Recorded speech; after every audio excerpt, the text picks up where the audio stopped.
Welcome to solverfy.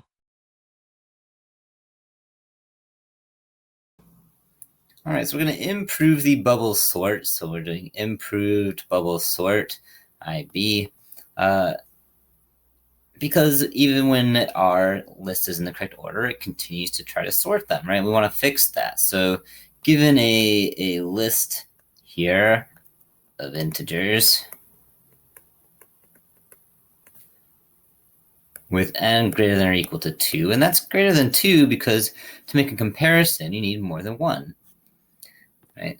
That's our only input is this list, and we're going to initialize some variables. So first we'll set I equal to 2, and that's because we will be making comparisons to the preceding numbers. And we'll set this variable change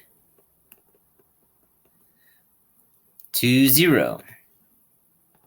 Okay, so what will happen is when we make a change or a swap, when we swap two values in the list, we'll change that to be greater than 0.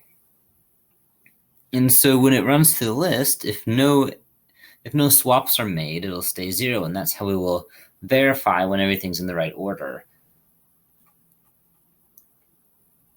So we'll start our while loop here, and if that's confusing, I hope once this while loop is complete, it'll be a little bit clearer.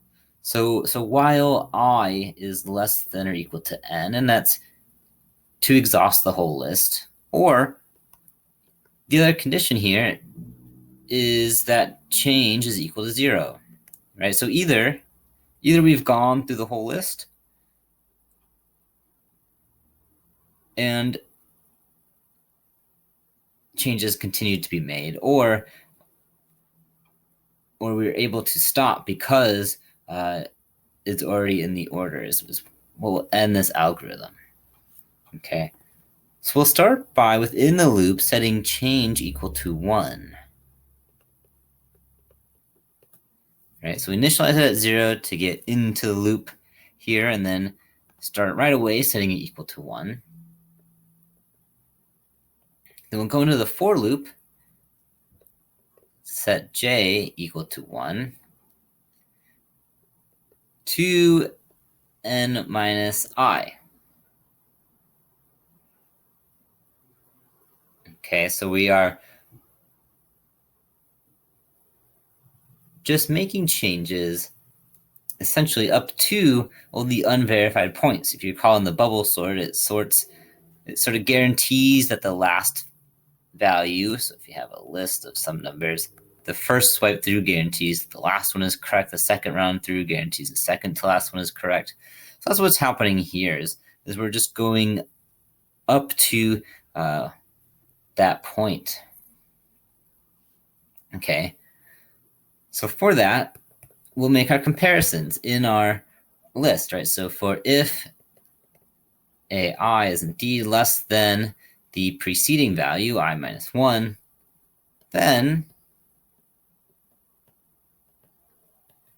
we'll switch the variables around. And to do that, we'll set a temporary variable equal to ai. Then we'll set ai equal to its preceding values there. And then we'll set the a sub I minus 1 equal to temp. So those values have switched. So these three lines just swap two values around, right? So if you have 8 and then 4 at the end of it, you will have 4 followed by 8. Okay, but we also need to add something else. So I've got a little bit of space here to the right. I'm going to carry my algorithm over there. So we'll just pretend this is right below that, because we want to set change equal to 0, right? So we made a swap, and we want to note that a swap was made by setting change equal to 0. So it'll continue to put us into this loop. If we go through this whole thing here and don't make any changes, that keeps change at 1 and ends the algorithm. Okay.